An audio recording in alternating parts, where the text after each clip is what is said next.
Now, it's been 9 years since the horrific gang rape and murder of a 23-year-old physiotherapist in the national capital. The savagery of the assault triggered nationwide outrage, forcing the then government to amend and tighten India's laws related to sexual crimes against women.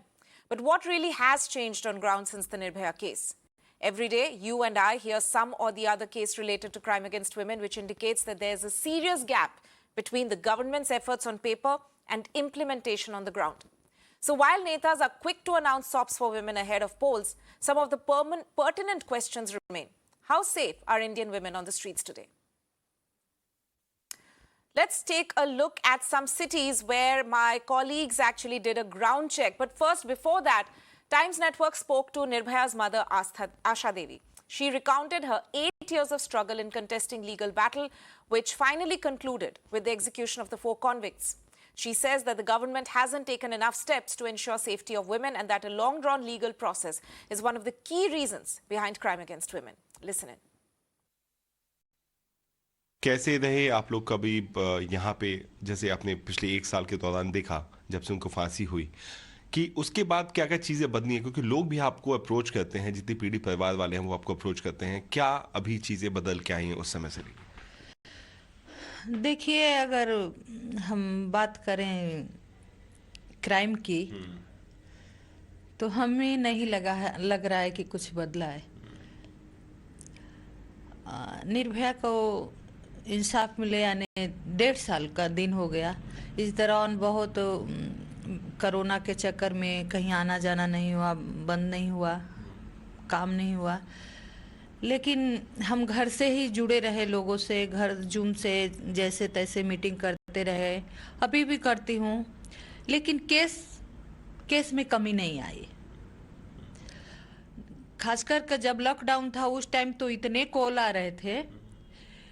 कई बच्चियों को या UP हो या बिहार हो या और भी जगह हो, उनको उनके घर पहुंचा दिया गया. उनको बहुत घर में शोषण किया गया. कितनों का तलाक तक पहुंच गया. कईयों को तो हम लोगों ने समझा बुझा के मैंने तलाक होने से बचाया. कईयों का तलाक कोर्ट में अर्जी पड़ गई. तो बहुत दिक्कत हुई.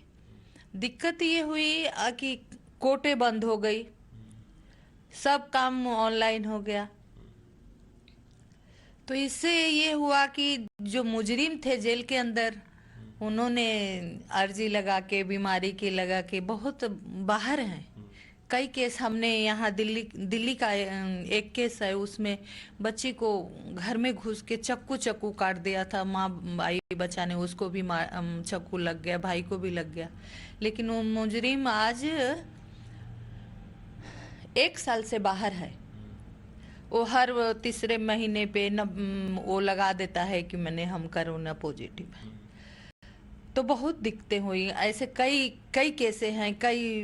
हम वकील से भी बात होती है तो बोलते हैं क्या करें मैम, ये हाई कोर्ट का आर्डर है कि जो भी पॉजिटिव है या बीमार है उसको बाहर छोड़ा जा. तो बेसिकली जो ब्रूटैलिटी है, हाँ, वो कम नहीं हो रही.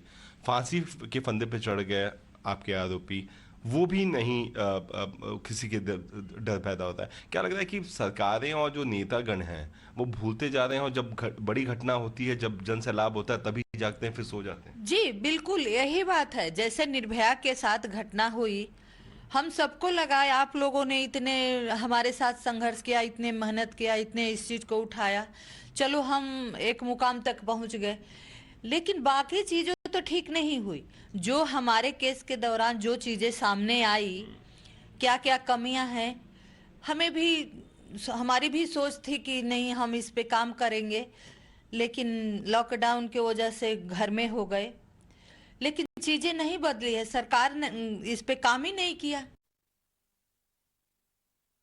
Yeah, let's just cut across now to the parliament, in which you can see that the opposition has still once again raised issues in terms of, has in fact sloganeered and created ruckus on the floor of the house over the issue of several issues, in fact. But one of the issues which is being raised by the opposition is, of course, also the issue of Union MOS home, Ajay Mishra Teni, for which Congress, of course, specifically has been demanding demanding his sacking over the Lakhimpur Kheri case. At the moment, Lok Sabha has in fact been adjourned, but what we can in fact see is that Rahul Gandhi in fact in Parliament said that ये जो मंत्री है इनके सरकार से निकाल देना चाहिए, ये criminal है, इनके खिलाफ action होना चाहिए. Those are the words of Rahul Gandhi, who was speaking in Parliament earlier today on this, just a short while back rather, on the issue of Ajay Mishra Teni.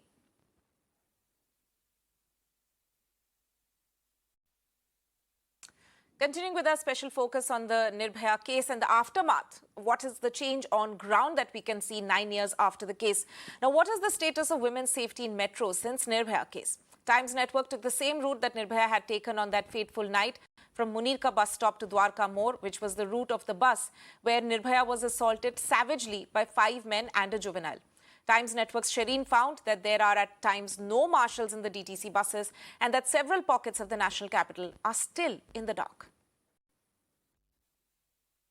We have boarded from Munirka, we have boarded this DTC bus that is going to Dwarka More, and this is the ticket that I've got, which is a pink ticket for women, as the Aam Aadmi Party government has in fact made the promise that when they will come to power, they will be giving free bus rides to women, and that is exactly what is happening on ground. We already know that women traveling in DTC bus can travel freely without paying any penny.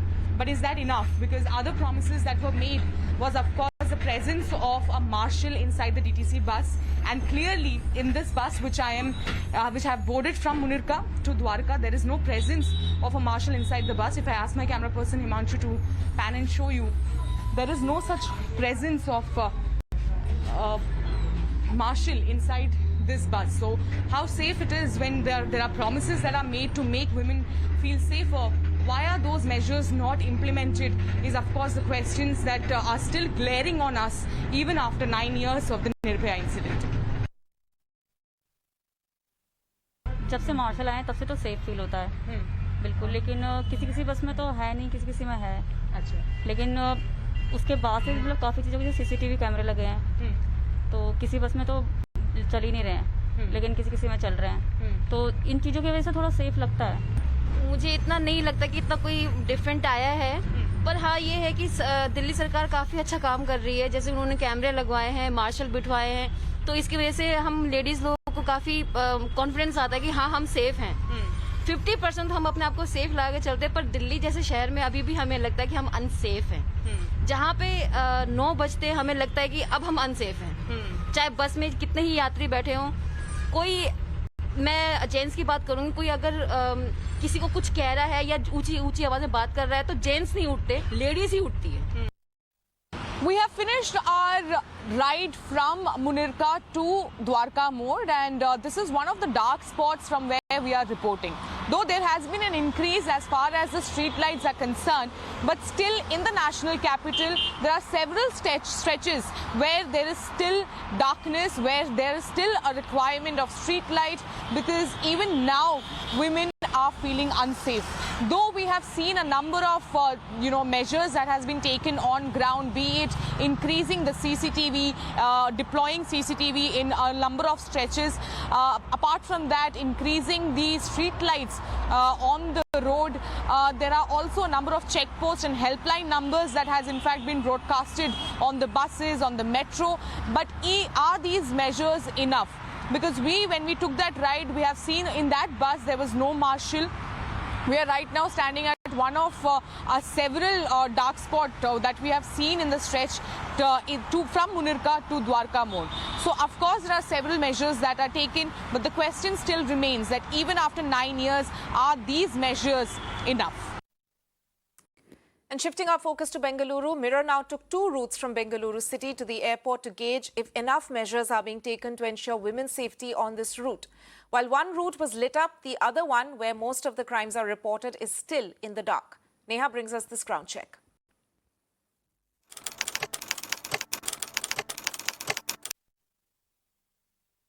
Bengaluru airport is almost 40 kilometers away from the city, and we're standing at a junction of the airport now. But I have 2 roads, one to my right and one to my left, both which lead to the city.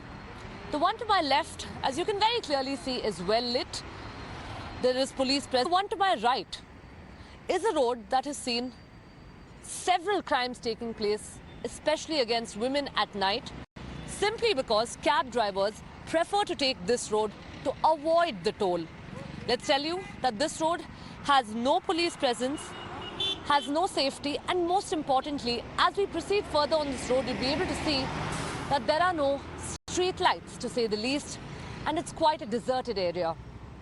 In fact, over the past few years, we've seen molestations, we've seen murders as well of women happening on this road at night. But despite that, there's not been any efforts from the government or from the administration to up the safety.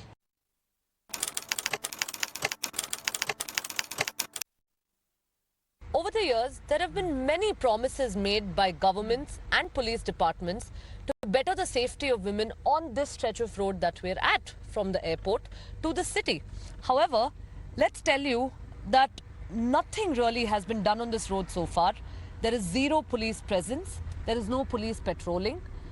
Cab aggregators were issued directions to ensure that they do not operate their cabs over here between 7 p.m. and 7 a.m. in light of the increasing crime against women. But despite that, today, you can see how several cabs are being allowed to ply on this road. And women today, in fact, continue to feel unsafe as they take this road. And this is just one such example of an unsafe road in the city that neither the government nor the police department have been able to care about. Now, let's also tell you that the crime rate on this road has been one of the highest in the city in terms of how women have been molested, women have been murdered, and women have been sexually harassed on this stretch. And one can only hope that as we progress forward, at least this year, that the police and the government take up women's safety as their priority. In Bengaluru, with video journalist Nagendra, this is Neha Hebale reporting for Mirror Now. Mirror Now also spoke to some women passengers if they feel safe taking this route. Listen in. I won't say I feel 100% safe.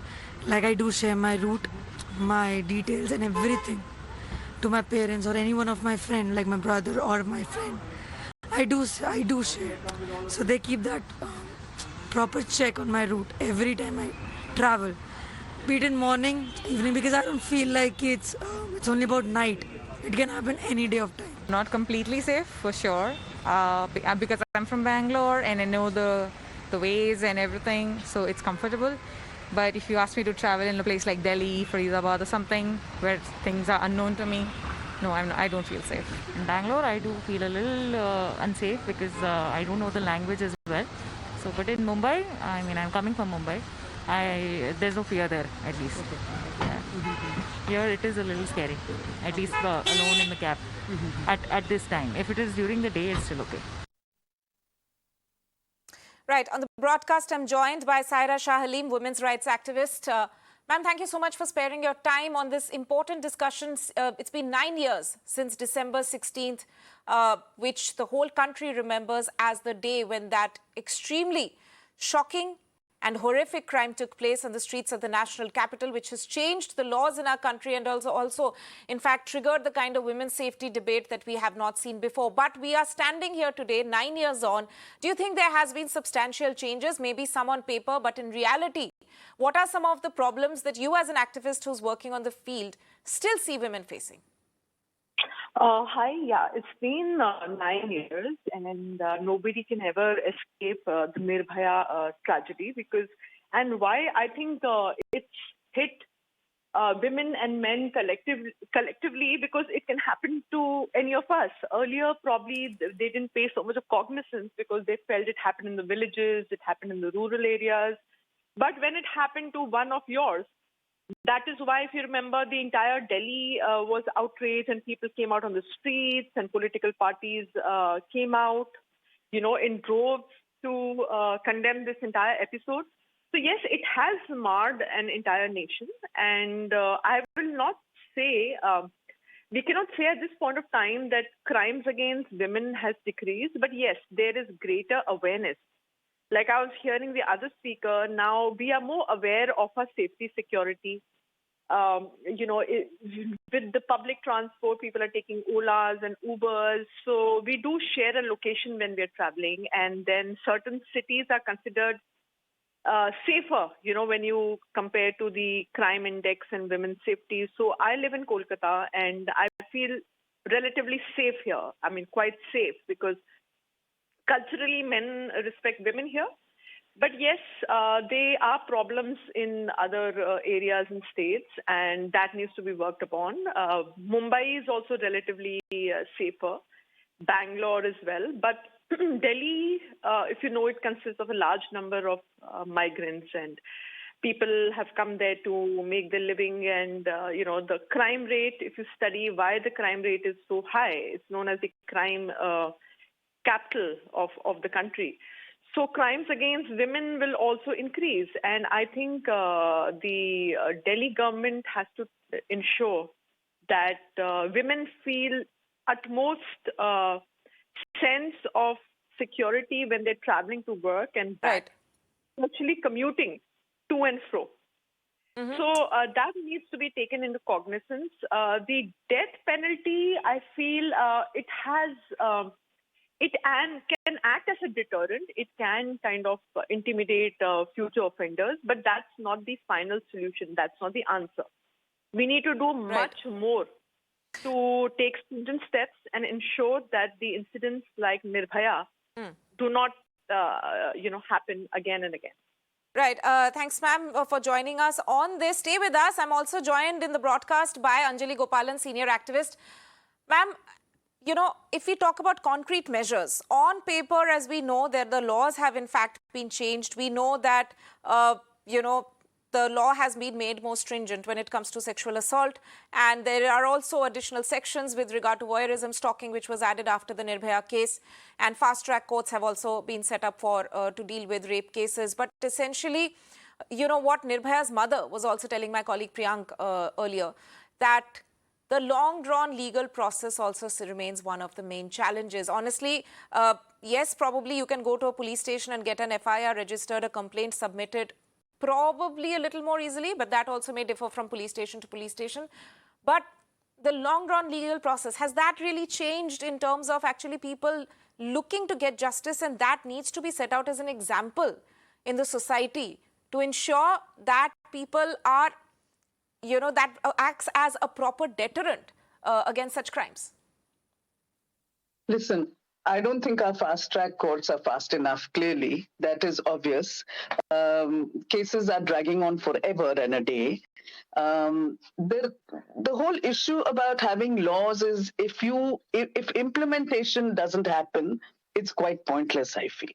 So unless our system is made more accountable, nothing is going to change. Period. We can keep shouting ourselves hoarse, nothing will happen. So we need mechanisms that work. We need a police system that is not so corrupt. I mean, just by, first of all, filing an FIR is still not as easy as we are claiming it to be. Even if you're raped, it's not as easy as people are saying that, oh, it's become easier. It may have become a bit easier, but not clearly anywhere close to the way it should be. So I think unless we are serious about taking action, and if you have deterrents like the death penalty, the chances of the courts even making that happen diminishes. So unless we are serious about ensuring women's safety, I don't think anything is going to change. Look at Delhi. Look at us. Look at the kind of post Nirbhaya. There have been other cases which have been equally bad, if not worse. So it's not like the changed laws have made a huge impact. That's right. Ma'am, in terms especially of police attitude, because that is one of the challenges which we feel, and that is what the police chief at the time, I remember, B.S. Bassi, tried to address, essentially saying that no woman will be turned back when she goes to the police station to submit a complaint. Has there been any substantial change in police attitude? Because that actually yes, please go ahead. I think the weakest link in all of this is our police force. In this country, this is my personal experience of having to deal with the police very often. We have one of the most corrupt systems in the world. I mean, how much I would be scared to go to a police station if I needed help, if I needed to reach out. This whole thing that women police are having women police in place also is helpful. I don't think they're any more different than men. I don't see a huge difference at all. So I think the system is flawed. I think the mechanism through which the police are recruited is flawed. I think there's a flaw in the way training happens, in the way accountability of the police is maintained. Nothing. So our assumption that women are a lot more open and easier to approach, I think is not true. Right. So we have a long way to go. The system needs to change. Right. The policing needs to change. Right. This conversation. Imposed. Right. This conversation definitely does not end here. But Anjali Gopal and Saira Shah Halim, thank you so much for joining us on this discussion today. And with that, it's a wrap on the bulletin. You can keep tracking more news and updates on Mirror Now. Also follow us on our social media handles on Facebook, Twitter, Instagram, and Telegram.